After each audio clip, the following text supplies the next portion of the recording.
Welcome back to All This Math. This is Professor Parker. And for this lesson, we're going to do some work with real numbers.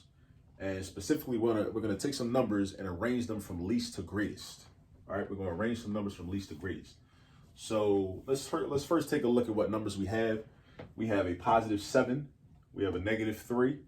We have a positive 1/2, negative 8/10, positive 8/10, negative 1/10, and negative 2.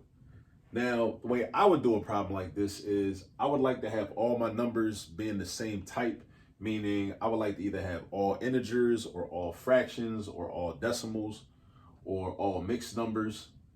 Now I got some integers. 7 is an integer, negative 3 is an integer, negative 2 is an integer. Integers are numbers that don't have no decimal or fraction part to them. That's what an integer is. No decimals, no fractions. So 1/2 is not an integer. Negative 0.8 is not an integer. 0.8 is not an integer. Negative 1/10 is not an integer. So I can't do all integers. But what I can do is I can do all integers and decimals, right? Because these two are integers, these two are decimals. Well, actually, no, this is an integer also. But I got this 1/2 and this negative 1/10. That's throwing me off. This 1/2 and this negative 1/10. Now, I can figure it out, but even if I leave them as fractions, but I want for people viewing this to be able to see that it's kind of easier, in my opinion, if you just change everything to a decimal. So what I'm gonna do with this 1/2 and this negative 1/10, I'm gonna change these into decimals. And this is how you change them into decimals. If you don't already have them memorized, and that's another suggestion I have for you, all the fractions, all the popular fractions like 1/2, 3/4, 1/3, 2/3, 1/5, etc., you should memorize the decimal equivalents to those fractions. For example, 1/2 is the same thing as 0.5. Just like a $0.50 is 50 cents and 0.50 is 50 cents, right? So 1/2 is 0.5, not 0.05, 0.5, just 0.5. Now, how would you figure that out mathematically? A fraction is just a division problem. So really you're doing 1 divided by 2 or 1 divided into 2 parts. So if you divide 1 into 2 equal parts, each part is going to be 0.5, 0.5, and 0.5. That's why 1/2 is equal to 0.5. So this is what I'm going to do.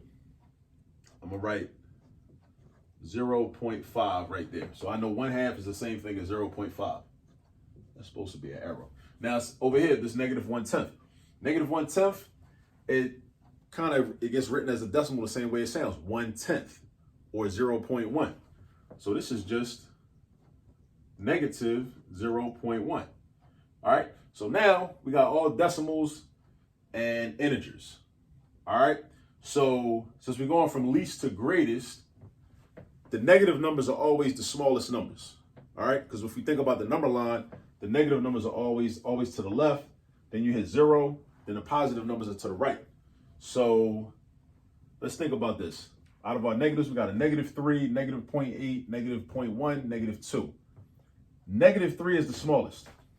Negative 3 is the smallest because negative 3 is the furthest away from 0 to the left. That's how you know what the smallest is. Whatever number is on the number line will be furthest away from 0 to the left. Negative 3 is furthest away. So you're going to write negative 3 first.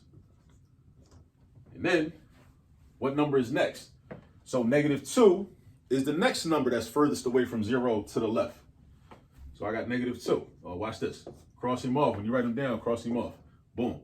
Now my other negatives. Now I got negative 0.8 and negative 0.1. Negative 0.8 is going to be further away than 0.1 because negative 0.1 is much closer to 0. Plus negative 0.8 is like 80 cents. 0.1 is like 10 cents. If it was positive, 80 cents would be more than 10 cents, right? So, but on the negative side, it's the opposite. So if 80 cents is greater than 10 cents on the positive side, that means negative 80 cents is less than 10 cents on the negative side because the negative side is a mirror of the positive side. So the next number is going to be this negative 0.8. So cross that off. And then the only other negative left is this negative 0.1. But actually, I'm not going to call it negative 0.1. I'm going to call it what it actually is, what it originally was, how it was written as negative 1/10. I'm going to write that, negative 1/10. So boom, cross that off. All the negatives are taken care of. So now we cross over to the positive side. So now we got 7, 1/2, which is 0.5, and 0.8. So I know 7 is the biggest, so I ain't messing with 7. The question is between 1/2 and 0.8. So 0.5 is the same thing as 50 cents. 0.8 is the same thing as 80 cents. So think to yourself in terms of money. We know 50 cents is less than 80 cents. So therefore, 0.5 is smaller than 0.8. So we got 0.5. Boom. Actually, no. We're going to write the original term, which was 1/2. That's what we're going to do. We're going to write 1/2. All right. Cross him off. And then we got 0.8. 0.8. Cross him off. And last but not least, +7. So now these numbers are arranged from least to greatest. But just look at the trick I did, right? To make things easier, I converted the fractions into decimals. Fractions into decimals. And then also think about this.